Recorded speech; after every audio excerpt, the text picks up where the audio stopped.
السلام عليكم ورحمة الله وبركاته. الصيام التزام أخلاقي قبل أن يكون شيء آخر، والصيام يذبح الأنانية لدى الإنسان ويجعل الإنسان كائن اجتماعي. الصيام بيعلي في الإنسان أهم صفة، وهي صفة الشرف والنزاهة.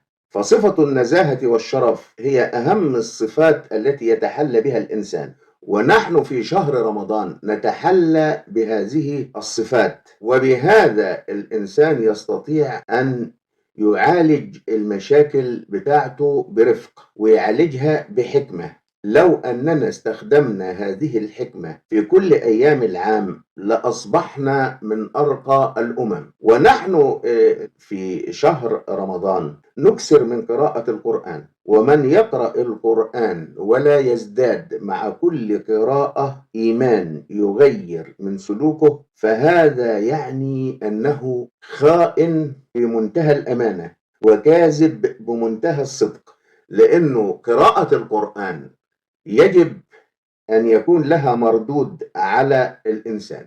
الأخ اللي دخل معايا في البث ده، السلام عليكم ورحمة الله وبركاته، اللي بيقول لي أنا أول مرة أدخل قناتك، مرحب بيك ويا ريت تستمر معايا في خلال شهر رمضان، لأني أنا بصراحة جوايا كلام كتير عاوز أوصله للناس. لأني أنا بالأمس سجلت فيديو وذكرت في هذا الفيديو أني أنا من أسبوع مضى توفي أخي الله يرحمه، وهو كان بالنسبة لي حاجة كبيرة جدا. وفي واجب العزاء بتاع أخي أنا تذكرت كتاب كان صدر تقريبا في عام 2006. الكتاب ده كان اسمه كتاب تاكسي، وكان المؤلف في هذا الكتاب يتناول حوارات دارت بينه وبين سائقي التاكسي، ومن خلال هذه الحوارات استطاع أن يفضح كل مشاكل المجتمع المصري، مشاكل دينية ومشاكل اجتماعية ومشاكل مالية ومشاكل اقتصادية ومشاكل جنسية،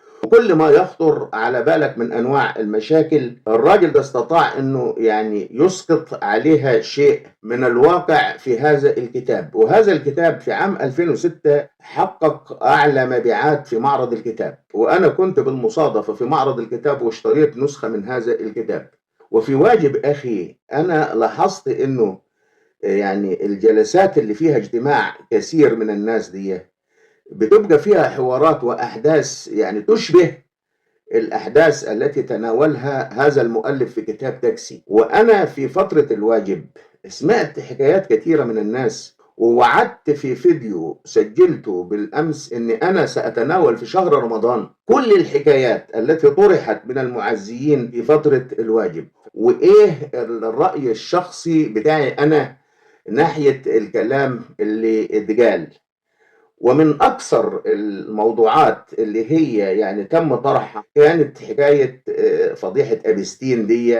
الأمر الثاني وده اللي يهمني في بداية شهر رمضان، وهو طرح كان عن صلة الأرحام، لأن في الوجبات الناس بتتكلم عن اللي بيؤدي واجب العزاء والذي لا يؤدي واجب العزاء، والمشاكل اللي هي بتبقى ما بين الأهل والأقارب. فمن الأشياء التي طرحت وتطرح بكثرة مع بداية شهر رمضان وهي صلة الأرحام والخلافات اللي بين الناس وبعضها. وأنا لي رأي في صلة الأرحام، إنه الناس فاهمة صلة الأرحام فهم خطأ. الناس معظمها بيتكلم عن صلة الأرحام إنك تود الأقارب ويبقى بينك وبين قريبك ود يعني، ولكن أنا أرى صلة الأرحام بمنظور آخر. الله سبحانه وتعالى خلق في المرأة وعاء يحمل الجنين وسمي رحم، ويقال أن هذا الاسم أطلقه الله سبحانه وتعالى بذاته على هذا الجزء من جسم المرأة، والرحم مشتق من اسم الرحمن. فأي جنين سواء كان جنين إنسان أو جنين حيوان يحتويه رحم، هذا الجنين يجد داخل هذا الرحم كل سبل الراحة. الرحم مهيأ بحيث انه لو الست سقطت من الدور الرابع ممكن هي تتكسر كلها والجنين اللي في بطنها يظل كما هو ولا يحدث له أي أذى من هذا السقوط، لأن الرحم مجهز تجهيزات خاصة لتوفير كل الحماية وكل سبل الراحة لهذا الجنين الموجود بداخله. فعندما يخرج الجنين من الرحم إلى هذه الدنيا، يجب علينا سواء كان جنين إنسان أو جنين حيوان أن نجعل لرحم الأم امتداد في الدنيا، فنصل رحم الأم بالدنيا فتصبح الدنيا رحم أكبر لهذا الجنين، وكأن الجنين لم يفارق الرحم الذي نشأ فيه. فصلة الرحم هي استقبال الجنين الذي يخرج من الرحم بكل السبل اللي هي كانت متوفرة ليه داخل هذا الوعاء الموجود في بطن أمه.